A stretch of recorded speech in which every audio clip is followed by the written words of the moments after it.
नमस्कार दोस्तों, अल्फाजा diary bye DS में आपका स्वागत है।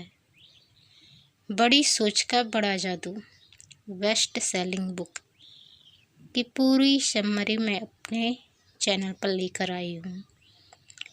इसके पहले मैंने रिच डैड पुअर डैड की पूरी समरी अपने चैनल पर डाली है और अति प्रभावकारी लोगों की 7 आदतें 7 habits of highly effective people की समरी भी मेरे चैनल पर आपको मिल जाएगी। आप चैनल की प्लेलिस्ट पर जाइए और इन दोनों पुस्तकों की प्लेलिस्ट आपको इन्हीं के नाम से मिलेगी, उसी में सारी समरी मिलेगी। तो चलिए शुरू करते हैं। बड़ी सोच का बड़ा जादू। आप बड़ा सोचेंगे तभी आप बड़ा कर पाएंगे। पूरे समय मिस्टर विजय से ही काम लें। जब भी आपके दिमाग में कोई विचार आए तो मिस्टर विजय को ही वह काम सौंपें। वह आपको बताएंगे कि आप किस तरह सफल हो सकते हैं। अगले 24 घंटों में अमेरिका में 11,500 नए ग्राहक आ जाएंगे। जनसंख्या तेज़ी से बढ़ रही है। अगले 10 सालों में 3.5 करोड़ लोगों की वृद्धि का अनुमान है। इसका मतलब है कि 5 बड़े शहरों की वर्तमान जनसंख्या New York, Chicago, Los Angeles, Detroit और फिलाडेल्फिया। कल्पना कीजिए, नए उद्योग, नए वैज्ञानिक आविष्कार, बढ़ते हुए बाजार, हर तरफ अवसर ही अवसर हैं। यह अच्छी खबर है। जिंदा रहने के लिए यह अद्भुत समय है। हर क्षेत्र में ऐसे अवसर बिखरे हैं जहां चोटी के लोगों की रिकॉर्ड मांग है। उन लोगों की जिनमें दूसरों को प्रभावित करने की अधिकतम योग्यता है, जो दूसरों का मार्गदर्शन कर सकते हैं, जो उनके लीडर बनकर उनकी सेवा कर सकते हैं। और जो लोग ऐसे लीडर बनेंगे वे सभी आज वयस्क हैं या वयस्क बनने वाले हैं। उनमें से एक आप भी हो सकते हैं। आर्थिक व्यवस्था में उछाल का यह मतलब नहीं है कि आप व्यक्तिगत रूप से सफल हो ही जाएंगे। देखा जाए तो अमेरिकी अर्थव्यवस्था में उछाल हमेशा ही रहा है, परंतु इसके बाद भी लाखों करोड़ों लोग संघर्ष ही करते रहते हैं और सफल नहीं हो पाते। ज़्यादातर लोग औसत जिंदगी के दलदल में ही फंसे रहते हैं और पिछले 2 दशकों से लगातार चल रहे रिकॉर्ड अवसर का लाभ नहीं उठा पाते। और आगे आने वाले अच्छे समय में भी ज़्यादातर लोग चिंता ही करते रहेंगे, डरते ही रहेंगे। जिंदगी भर खुद को अयोग्य मानते हुए घिसटते ही रहेंगे और यह काम नहीं कर पाएंगे जो वे करना चाहते हैं। इसका परिणाम यह होगा कि उन्हें उनके काम के बदले में कम तनख्वाह ही मिलेगी। उनकी खुशी छोटी खुशी ही होगी। जो लोग अवसर का भरपूर लाभ उठाते हैं, और यहाँ मैं यह कहना चाहता हूँ कि आप भी उन लोगों में से एक हो सकते हैं, क्योंकि अगर ऐसा नहीं होता तो आप इस पुस्तक को पढ़ने की बजाय किस्मत के भरोसे ही बैठे होते। वे ऐसे समझदार लोग होंगे जो यह सीख लेंगे कि बड़ी सोच के सहारे खुद को सफलता के रास्ते पर किस तरह ले जाया जा सकता है। अंदर चले जाइए। सफलता का दरवाज़ा आज पहले की तुलना में ज़्यादा खुला हुआ है। यह ठान लीजिए कि आप भी सफल होंगे के समूह में शामिल होना चाहते हैं। आप भी अपनी मनचाही चीज़ हासिल करना चाहते हैं। सफलता की तरफ यह आपका पहला कदम होगा। यह एक मूलभूत कदम है। इस कदम को उठाए बिना काम नहीं चलेगा। कदम 1, खुद पर विश्वास करें। विश्वास करें कि आप सफल हो सकते हैं। विश्वास की शक्ति को किस तरह विकसित करें? विश्वास की शक्ति को हासिल करने और विश्वास को दृढ़ करने के लिए 3 उपाय किए जा सकते हैं। पहला, सफलता की बात सोचें, असफलता की बात ना सोचें। नौकरी में, घर में असफलता की जगह सफलता के बारे में सोचें। जब आपके सामने कोई कठिन परिस्थिति आए तो सोचें मैं जीत जाऊंगा। यह ना सोचें शायद मैं हार जाऊंगा। जब आप किसी से प्रतियोगिता करें तो सोचें मैं सर्वश्रेष्ठ हूँ। यह ना सोचें मैं उनके जितना योग्य नहीं हूँ। यह जब अवसर नज़र आए तो सोचें मैं यह कर सकता हूँ। यह ना सोचें मैं इसे नहीं कर सकता। आपकी चिंतन प्रक्रिया पर इस विचार को हावी ना हो जाने दें, मैं सफल होकर दिखाऊंगा। सफलता के बारे में सोचने से आपका दिमाग ऐसी योजना बना लेता है जिससे आपको सफलता मिलती है। असफलता के बारे में सोचने से इसका ठीक उल्टा होता है। असफलता के बारे में चिंतन करने से आपका दिमाग ऐसे विचार सोचता है जिनसे आपको असफलता हाथ लगती है। अपने आप को बार बार याद दिलाइए कि आप जितना समझते हैं आप उससे कहीं बेहतर हैं। सफल लोग सुपरमैन नहीं होते। सफलता के लिए सुपर इंटेलेक्ट का होना ज़रूरी नहीं है। ना ही सफलता के लिए किसी जादुई शक्ति या रहस्यमय तत्व की ज़रूरत होती है, और सफलता का किस्मत से भी कोई संबंध नहीं होता। सफल लोग साधारण लोग ही होते हैं, पर ऐसे लोग होते हैं जिन्हें अपने आप पर विश्वास है, अपनी क्षमताओं में विश्वास है, और जो मानते हैं कि वे सफल हो सकते हैं। कभी भी, हाँ कभी भी खुद को सस्ते में न बेचें। बड़े सोच में विश्वास करें। आपकी सफलता का आकार कितना बड़ा होगा यह आपके विश्वास के आकार से तय होगा। अगर आपके लक्ष्य छोटे होंगे तो आपकी उपलब्धियां भी छोटी होंगी। अगर आपके लक्ष्य बड़े होंगे तो आपकी सफलता भी बड़ी होगी। एक बात कभी न भूलें, बड़े विचार और बड़ी योजनाएं अक्सर छोटे विचारों और छोटी योजनाओं से आसान होते हैं। जनरल इलेक्ट्रिक कंपनी के चेयरमैन मिस्टर राल्फ जे कार्डियर ने लीडरशिप कॉन्फ्रेंस में कहा था, जो भी लीडर बनना चाहता है उसे खुद के विकास की योजना बना लेनी चाहिए और उसका दृढ़ निश्चय कर लेना चाहिए। कोई भी किसी दूसरे आदमी के विकास का आदेश नहीं दे सकता। कोई आदमी दौड़ में आगे रहेगा या पीछे रह जाएगा, यह इस बात पर निर्भर करता है कि उसकी तैयारी कैसी है। यह ऐसी चीज़ है जिसमें समय लगता है, मेहनत लगती है और इसमें त्याग की ज़रूरत होती है। आपके लिए यह कोई दूसरा नहीं कर सकता। मिस्टर कार्डिनर की सलाह में दम है और यह व्यवहारिक है। इस पर चलें। जो लोग business management, sales line, engineering, धार्मिक संस्थाओं, लेखन, अभिनय और दूसरे क्षेत्रों में चोटी पर पहुंचते हैं, वे आत्मविकास की योजना पर चलकर ही वहां पहुंच पाए हैं। किसी भी प्रशिक्षण कार्यक्रम में, और यही इस पुस्तक का लक्ष्य भी है, 3 बातें होनी चाहिए। इसमें सामग्री होनी चाहिए, यानी क्या किया जाए। दूसरी बात यह है कि इसमें तरीका होना चाहिए, यानी कैसे किया जाए। और तीसरी बात यह है कि इसे ऐसे टेस्ट में खड़ा उतरना चाहिए, यानी कि इससे परिणाम मिलना चाहिए। क्या किया जाए, इस बारे में सफलता का आपका व्यक्तिगत प्रशिक्षण कार्यक्रम सफल लोगों के रवैये और तकनीकों के अध्ययन से संबंधित है। वे किस तरह खुद को सफल बनाते हैं, वे किस तरह बाधाओं का सामना करते हैं और उन्हें पार करते हैं, वे किस तरह दूसरों का सम्मान करते हैं, कौन सी चीज़ है जो उन्हें साधारण लोगों से अलग करती है, सफल लोग किस तरह सोचते हैं, आत्मविकास कैसे किया जाए वाला हिस्सा आपकी कार्य योजना बनाएगा। यह हर अध्याय में मिलेगा। इससे काम को दिशा मिलती है। इस पर अमल करें और इसके परिणामों को खुद महसूस करें। और इस पुस्तक में इस प्रशिक्षण के सबसे महत्वपूर्ण भाग यानी कि परिणामों पर भी ध्यान दिया गया है। यहाँ पर जो कार्यक्रम दिया जा रहा है, अगर आप उसे अमल में लाते हैं तो आपको ऐसी सफलता मिलेगी, और इतने बड़े पैमाने पर सफलता मिलेगी जिसकी आपने सपने में भी कल्पना नहीं की होगी। सफलता के आपके व्यक्तिगत प्रशिक्षण कार्यक्रम में आपको कई लाभ होंगे। आपका परिवार आपका ज़्यादा सम्मान करने लगेगा। आपके दोस्त और आपके सहयोगी आपकी प्रशंसा करने लगेंगे। आप अधिक उपयोगी होंगे।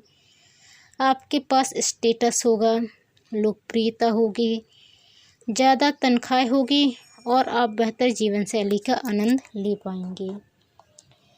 अपने को सिखाने का जिम्मा आप ही का है। कोई दूसरा आदमी आपके सिर पर खड़ा रहकर आपको यह नहीं बताएगा कि आपको क्या करना है और कैसे करना है। यह पुस्तक आपको रास्ता दिखाएगी, परंतु आप और केवल आप ही खुद को समझ सकते हैं। केवल आप ही खुद को यह आदेश दे सकते हैं कि आप इस पुस्तक में दिए गए सिद्धांतों पर चलेंगे। केवल आप ही अपनी प्रगति का मूल्यांकन कर सकते हैं। जब आप अपने रास्ते से थोड़ा सा भटक जाएं, तो केवल आप ही अपनी गलती सुधार कर सही रास्ते पर आ सकते हैं। 100 बात की एक बात, आपको ही खुद को इस काबिल बनाना है कि आप बड़ी से बड़ी सफलता हासिल कर सकें। आपके पास पहले से ही एक ऐसी प्रयोगशाला है जिसमें आप काम करते हैं और अध्ययन करते हैं। आपकी प्रयोगशाला आपके आसपास ही है। आपकी प्रयोगशाला में इंसान रहते हैं। इस प्रयोगशाला में मानवीय कार्यों के हर तरह के उदाहरण हैं। अगर आप अपनी इस प्रयोगशाला में खुद को वैज्ञानिक समझ लें तो आप बहुत कुछ सीख सकते हैं। और इससे भी बड़ी बात यह है कि यहाँ आपको कुछ खरीदना नहीं पड़ता, इसका कोई किराया नहीं देना पड़ता, यहाँ किस तरह की फीस नहीं लगती। आप इस प्रयोगशाला का उपयोग मुफ्त में कर सकते हैं। अपनी प्रयोगशाला के डायरेक्टर के रूप में आपको वही करना होगा जो हर वैज्ञानिक करता है। आपको अवलोकन और प्रयोग करना होगा। क्या आपको इस बात से हैरानी नहीं होती कि हमारे चारों तरफ जिंदगी भर इतने सारे लोग रहते हैं, फिर भी ज़्यादातर लोग यह नहीं जान पाते कि इंसान के व्यवहार के पीछे क्या कारण होते हैं। ज़्यादातर लोग यह जानते ही नहीं कि अवलोकन कैसे किया जाता है। इस पुस्तक का एक महत्वपूर्ण लक्ष्य आपको यह सिखाना भी है कि आप अवलोकन कैसे करें। इंसान के कामों के पीछे छुपे कारणों को किस तरह समझें। आप खुद से यह सवाल पूछ सकते हैं, ऐसा क्यों है कि जॉन इतना सफल है जबकि टॉम सिर्फ दिन गुजार रहा है। कुछ लोगों के इतने सारे दोस्त क्यों होते हैं जबकि कई लोगों के बहुत कम दोस्त क्यों होते हैं। लोग एक आदमी की कही बातों पर विश्वास क्यों कर लेते हैं जबकि वे किसी दूसरे आदमी की कही हुई उसी बात पर विश्वास क्यों नहीं करते। एक बार आप प्रशिक्षित हो जाएं तो आपको सिर्फ अवलोकन करना की आसान प्रक्रिया से ही बहुमूल्य सबक सीखने को मिलेंगे। यहाँ 2 विशेष सुझाव दिए गए हैं जिनके माध्यम से आप अवलोकन की कला सीख सकते हैं। आप अपने आसपास के 2 सबसे सफल और सबसे असफल लोगों को अध्ययन के लिए चुनें। फिर जैसे जैसे आप यह पुस्तक पढ़ते जाएं, यह देखें कि आपका सफल मित्र किस तरह सफलता के इन सिद्धांतों पर चलता है। यह भी देखें कि किस तरह के दोनों लोगों के अध्ययन से आप खुद इस पुस्तक में दिए गए सिद्धांतों की सच्चाई को परख सकेंगे। दूसरे आदमी के साथ किसी भी तरह के संपर्क में आपको सफलता के सिद्धांत आजमाने का मौका मिलता है। आपका लक्ष्य यह होना चाहिए कि आप सफलता की कार्य योजना बनाने की आदत डाल लें। हम जितना ज़्यादा अभ्यास करेंगे, हम उतनी ही जल्दी सफल होंगे। हम में से ज़्यादातर लोगों के ऐसे दोस्त होते हैं जिन्हें गार्डनिंग का शौक़ होता है और हम सब ने इस तरह की बातें सुनी हैं। पौधों को बढ़ते हुए देखना कितना रोमांचक होता है। किस तरह खाद पानी से वे तेज़ी से बढ़ते हैं। पिछले सप्ताह वे जितने बड़े थे आज वे उससे कितने ज़्यादा बड़े हो गए हैं। निश्चित रूप से जब आदमी सावधानी से प्रकृति के साथ समन्वय कर लेता है तो इसके परिणाम रोमांचक होते हैं। परंतु अगर आप सावधानी से विचार मैनेजमेंट कार्यक्रम पर चलेंगे तो इसके परिणाम उससे 10 गुना अधिक रोमांचक होंगे। यह देखना सुखद होगा कि आप हर महीने, हर दिन ज़्यादा आत्मविश्वासी, ज़्यादा प्रभावशाली, ज़्यादा सफल बनते जाएं। जीवन में कोई दूसरी चीज़ आपको इतनी संतुष्टि नहीं दे सकती जितना यह जानना कि आप सफलता और उपलब्धि की सही राह पर चल रहे हैं। और इस राह पर चलने के लिए सबसे बड़ी चुनौती यही है कि आप अपनी क्षमताओं का अधिकतम लाभ उठाएं। दूसरा, बहाना साइटिस का इलाज कराइए। यह असफलता की बीमारी है। चूँकि सफलता का संबंध लोगों से है, इसलिए सफल लोगों के लिए यह ज़रूरी है कि आप लोगों को अच्छी तरह से समझ लें। अगर आप लोगों को ध्यान से देखेंगे तो आप उनसे यह सीख सकते हैं कि ज़िंदगी में कैसे सफल हुआ जा सकता है, और यह सीखने के बाद आप उसे अपने जीवन में उतार भी सकते हैं। अभी हाल बिना देरी के लोगों का अध्ययन गहराई से करें, और जब आप ऐसा करेंगे तो आप देखेंगे कि असफल लोगों को दिमाग की एक भयानक बीमारी होती है। हम इस बीमारी को अपेंडिसाइटिस की तर्ज पर बहानासाइटिस का नाम दे सकते हैं। हर असफल व्यक्ति में यह बीमारी बहुत विकसित अवस्था में पाई जाती है, और ज़्यादातर आम आदमियों में यह बीमारी थोड़ी बहुत तो होती ही है। आप पाएंगे कि बहानासाइटिस की बीमारी सफल और असफल आदमियों के बीच का सबसे बड़ा अंतर होती है। सफलता की सीढ़ियों पर बिना रुके चढ़ने वाला आदमी बहानासाइटिस का रोगी नहीं होता, जबकि असफलता की ढलान पर लगातार फिसलने वाला आदमी बहानासाइटिस से गंभीर रूप से पीड़ित होता है।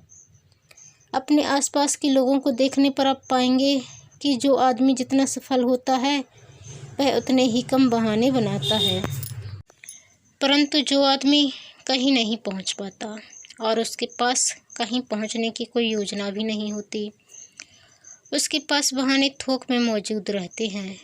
असफल लोग फटाक से बता देते हैं कि उन्होंने अमुक काम क्यों नहीं किया, या वे उसे क्यों नहीं करते, या वे उसे क्यों नहीं कर सकते, या यह कि वे असफल क्यों हैं। असफल लोगों की ज़िंदगी का अध्ययन कीजिए और आप उन सब में एक बात पाएंगे। असफल लोग जो बहाने बनाते हैं, सफल आदमी भी वही बहाने बना सकता है, परंतु वह बहाने नहीं बनाता। मैं जितने भी बेहद सफल बिजनेस मैनों, मिलिट्री ऑफिसर, सेल्समैनों, प्रोफेशनल व्यक्तियों या किसी भी क्षेत्र के अग्रणी लोगों से मिला हूँ, या जिनके बारे में मैंने सुना है, उनके सामने बहानों की कोई कमी नहीं थी। रूजवेल्ट अपने बेजान पैरों का बहाना बना सकते थे। ट्रूमैन शिक्षा की कमी का बहाना बना सकते थे। कैनेडी यह कह सकते थे, प्रेसिडेंट बनते वक्त मेरी उम्र कम थी। जॉनसन और आइजनहावर हार्ट अटैक के बहाने के पीछे छुप सकते थे। किसी भी बीमारी की तरह बहानासाइटिस का अगर वक्त पर सही इलाज नहीं किया जाए तो हालत बिगड़ सकती है। विचारों की इस बीमारी का शिकार आदमी इस तरह से सोचता है, मेरी हालत उतनी अच्छी नहीं है जितनी की होनी चाहिए। अब मैं लोगों के सामने अपनी इज्जत बचाने के लिए कौन सा बहाना बना सकता हूँ। बुरी सेहत, शिक्षा का अभाव, ज़्यादा उम्र, कम उम्र, बदकिस्मती, व्यक्तिगत विपत्तियाँ, बुरी पत्नी, माँ बाप, गलत परवरिश। असफलता की बीमारी से पीड़ित व्यक्ति जब किसी अच्छे बहाने को चुन लेता है तो फिर वह इसे कसकर जकड़ लेता है। फिर वह इस बहाने के सहारे लोगों को और ख़ुद को यह समझाता है कि वह जीवन में आगे क्यों नहीं बढ़ पा रहा है। और हर बार जब वह बीमारी आदमी बहाना बनाता है तो वह बहाना उसके अपचेतन में और गहराई तक चला जाता है। जब हम उनमें दोहराव की खाद डालते हैं तो विचार, चाहे वे सकारात्मक हों या नकारात्मक, ज़्यादा तेज़ी से फलने फूलने लगते हैं। शुरुआत में तो बहानासाइटिस का रोगी जानता है कि उसका बहाना कमोबेश झूठ है, परंतु वह जितनी ज़्यादा बार अपने बहाने को दोहराता है उतना ही उसे लगने लगता है कि यही सच है और यही उसकी असफलता का असली कारण है। सफलता की राह में अपने चिंतन को सही दिशा में ले जाने के लिए सबसे पहले तो आपको यह कदम उठाना पड़ेगा कि आप बहानासाइटिस से बचाव के लिए वैक्सीन लगवा लें। यह इसलिए ज़रूरी है क्योंकि बहानासाइटिस एक ऐसी बीमारी है जो इंसान को ज़िंदगी भर सफल नहीं होने देती। बहानासाइटिस की बीमारी कई तरह की होती है, परंतु मोटे तौर पर वह 4 प्रकार की होती है। सेहत का बहानासाइटिस, बुद्धि का बहानासाइटिस, उम्र का बहानासाइटिस और किस्मत का बहानासाइटिस। आइए हम देखें कि इन सबसे खुद को किस तरह बचा सकते हैं। बहानासाइटिस के 4 सबसे लोकप्रिय रूप। मैं क्या करूं, मेरी तबीयत ही ठीक नहीं रहती। यह सेहत का बहानासाइटिस है, परंतु सेहत का बहानासाइटिस भी कई तरह का होता है। कई लोग बिना किसी बीमारी के उल्लेख के यूं ही कहते हैं, मेरी तबीयत ठीक नहीं लग रही है, जबकि कई लोग अपनी बीमारी का नाम जोड़ देकर अंडरलाइन करते हैं और फिर विस्तार से आपको बताते हैं कि उनके साथ क्या गड़बड़ है। बुरी सेहत को लेकर 1000 बहाने बनाए जा सकते हैं और उनसे यह सिद्ध किया जा सकता है कि आपकी बीमारी के कारण ही आदमी वह नहीं कर पा रहा है जो वह करना चाहता है। अपनी बीमारी के कारण ही वह बड़ी जिम्मेदारियों का बोझ नहीं ले पा रहा है। इसी कारण वह ज़्यादा पैसा नहीं कमा पा रहा है। इसी कारण वह सफल नहीं हो पा रहा है। लाखों करोड़ों लोग सेहत के बहानासाइटिस से पीड़ित रहते हैं, परंतु क्या ज़्यादातर मामलों में यह सिर्फ बहाना नहीं होता? जरा एक पल के लिए सोचिए कि बेहद सफल लोग भी अपनी सेहत का रोना रो सकते हैं, परंतु उन्होंने तो ऐसा कभी नहीं किया। आप भी ऐसे कई सफल लोगों को जानते होंगे। उनके बारे में सोचिए कि वे अपनी खराब सेहत का बहाना क्यों नहीं बनाते। आप ज़रूर इस निष्कर्ष पर पहुंच जाएंगे कि सफल लोग सिर्फ इसलिए यह बहाना नहीं बनाते क्योंकि जो बहाना बनाता है वह कभी सफल हो ही नहीं पाता। मेरे डॉक्टर मित्र मुझे बताते हैं कि इस दुनिया में कोई पूरी तरह स्वस्थ नहीं होता है। हर एक के साथ कोई ना कोई स्वास्थ्य संबंधी समस्या होती है। कई लोग कुछ हद तक या काफ़ी हद तक सेहत के बहानासाइटिस के सामने घुटने टेक देते हैं, जबकि सफलता चाहने वाले लोग ऐसा नहीं करते। मेरे साथ एक ही दिन में 2 घटनाएं हुई जिनसे मुझे यह सीखने को मिला कि अपनी सेहत के बारे में सही और गलत नज़रिया क्या होता है। क्वींसलैंड में मेरे भाषण के बाद 30 साल का एक आदमी मुझसे अकेले में मिला। उसने कहा कि उसे भाषण तो बहुत बढ़िया लगा, परंतु उसने यह भी कहा, पर मुझे नहीं लगता कि आपके विचारों से मुझे कोई फ़ायदा हो सकता है। उसने बताया, मुझे हृदय रोग है और मुझे खुद का ध्यान रखना पड़ता है। इसके बाद उसने मुझे यह भी बताया कि वह 4 डॉक्टरों के पास जा चुका है, परंतु डॉक्टर उसके दिल में कोई बीमारी नहीं ढूंढ सके। उसने मुझसे पूछा कि ऐसी स्थिति में उसे क्या करना चाहिए। मैंने जवाब दिया, मैं हृदय रोग के बारे में तो ज़्यादा नहीं जानता, पर एक आदमी के रूप में मैं आपको यह बता सकता हूँ कि इन परिस्थितियों में क्या करना चाहिए। पहली बात तो यह है कि मैं सबसे अच्छे हृदय रोग चिकित्सक के पास जाता और उसकी राय को अंतिम मान लेता। आपने पहले ही 4 डॉक्टरों से चेकअप करवा लिया है और उन्हें आपके दिल में कोई खराबी नज़र नहीं आई, तो अब 5वें डॉक्टर का फैसला आपको मान लेना चाहिए। हो सकता है कि आपके हृदय में कोई रोग नहीं हो और यह सिर्फ आपके मन का वहम हो, परंतु अगर आप इसकी चिंता करेंगे तो एक ना एक दिन आपको सचमुच हृदय रोग हो जाएगा। अगर आप बीमारी के बारे में सोचते रहेंगे, उसे खोजते रहेंगे, उसकी चिंता करते रहेंगे, तो अक्सर आप इसी वजह से बीमार पड़ जाएंगे। मैं आपको दूसरी सलाह यह देना चाहता हूँ कि आप डॉक्टर शिंडलर की महान पुस्तक how to live 365 days a year पढ़ें। डॉक्टर शिंडलर इस पुस्तक में बताते हैं कि अस्पताल में जो मरीज भर्ती होते हैं उनमें से 3/4 लोगों को दरअसल कोई शारीरिक बीमारी होती ही नहीं है। उनकी बीमारी का असली कारण मानसिक या भावनात्मक होता है। ज़रा सोचिए, हमारे देश के 3/4 लोग सिर्फ इसलिए अस्पताल के बिस्तर पर पड़े हुए हैं क्योंकि वे अपनी भावनाओं को काबू में नहीं रख पाए। डॉक्टर शिंडलर की पुस्तक पढ़ें और इसके बाद भावनाओं को मैनेज करना सीखें।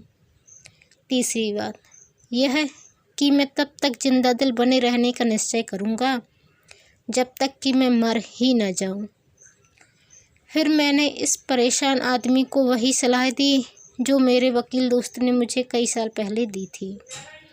वकील दोस्त को टीबी थी, परंतु उसके बाद भी वह वकालत करता रहा, अपने परिवार का मुखिया बना रहा और जीवन का पूरा आनंद लेता रहा। अभी मेरे उस वकील दोस्त की उम्र 78 वर्ष है। उसने अपनी फ़िलॉसफी बताई, मैं तब तक जिंदा दिल रहूँगा जब तक कि मैं मर न जाऊँ। मैं ज़िंदगी और मौत को लेकर फालतू चिंता नहीं करूँगा। जब तक मैं इस धरती पर हूँ तब तक मैं जिंदा हूँ, तो मैं अधूरी ज़िंदगी क्यों जीऊँ। मौत के बारे में चिंता करने में आदमी जितना समय बर्बाद करता है उतने समय तक वह वास्तव में मुर्दा ही होता है। मुझे इस बिंदु पर चर्चा ख़त्म करनी पड़ी क्योंकि मुझे डेट्रॉइट जाने वाला हवाई जहाज़ पकड़ना था। हवाई जहाज़ में दूसरा अजीबोगरीब परंतु सुखद अनुभव हुआ। जब हवाई जहाज़ आसमान में पहुंच गया तो मुझे टिक टिक की आवाज़ सुनाई दी। हैरानी से मैंने अपने पड़ोस में बैठे आदमी की तरफ देखा जिसके पास से वह आवाज़ आ रही थी। वह मेरी तरफ देखकर मुस्कुराया और उसने मुझसे कहा, डरिए नहीं, मेरे पास कोई बम नहीं है, यह तो मेरा दिल धड़क रहा है। मुझे यह सुनकर हैरानी हुई, इसलिए उसने मुझे पूरी कहानी सुनाई। सिर्फ 21 दिन पहले ही उसका ऑपरेशन हुआ था जिसमें उसके दिल में एक प्लास्टिक बॉल फिट किया गया था।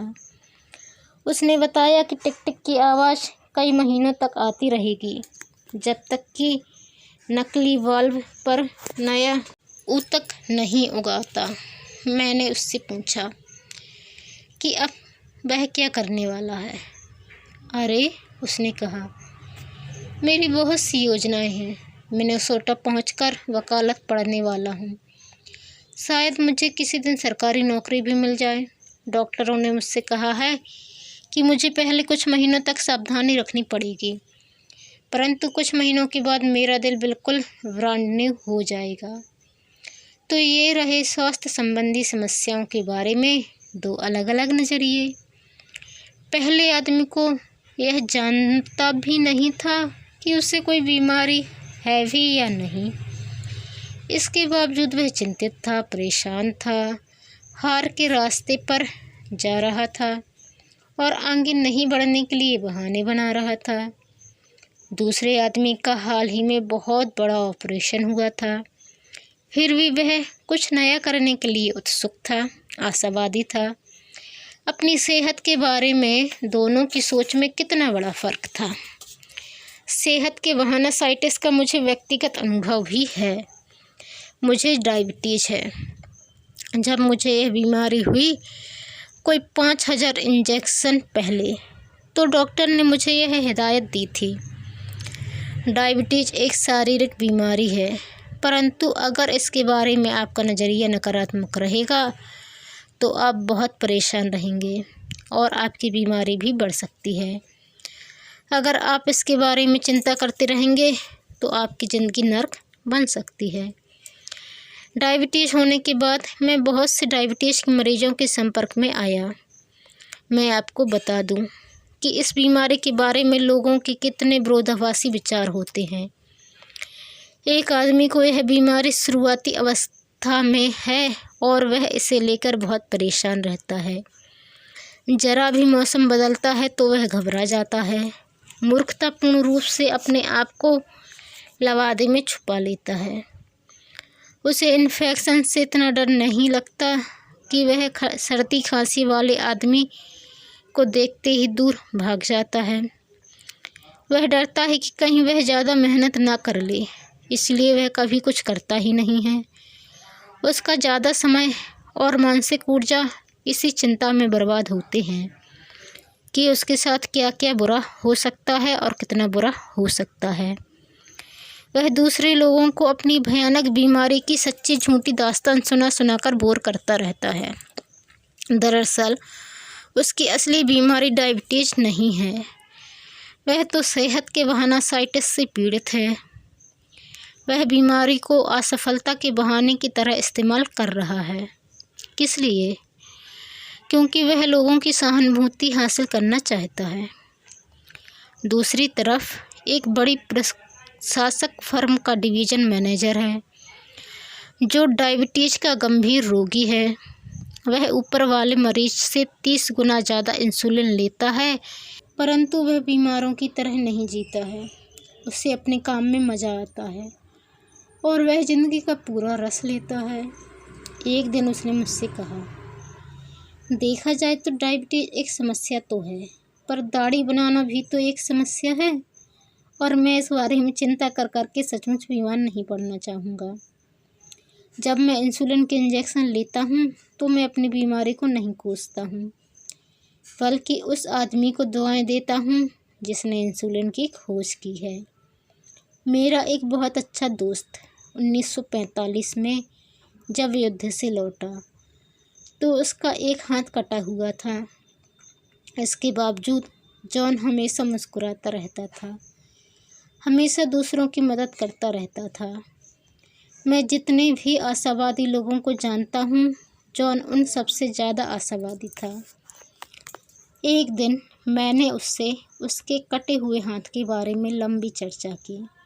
उसने कहा, मेरा सिर्फ एक हाथ नहीं है।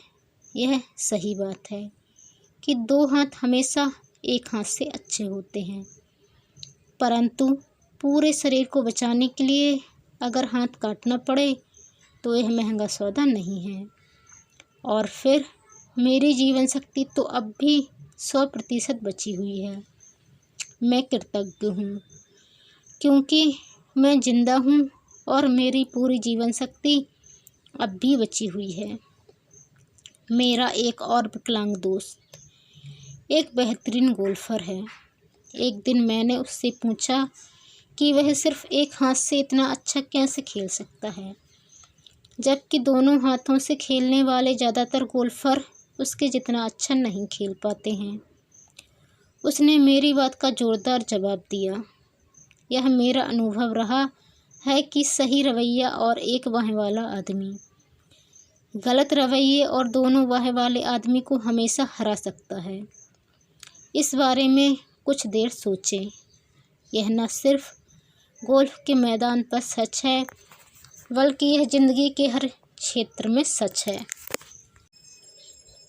तो ये जो बुक है इसमें बताया गया है कि सेहत को लेकर कुछ लोग बहाने बनाते हैं और दुनिया में कुछ ऐसे लोग भी होते हैं जो बीमार होने के बाद भी चिंता नहीं करते और सेहत का लेकर कोई बहाने नहीं बनाते।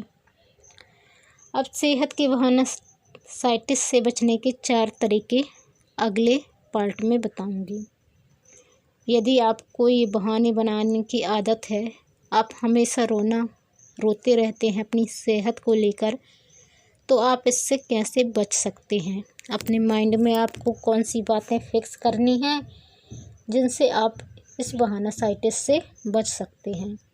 तो अगला पार्ट भी ज़रूर सुने क्योंकि वो बहुत ही ज़्यादा ज्ञानवर्धक होगा आपके लिए।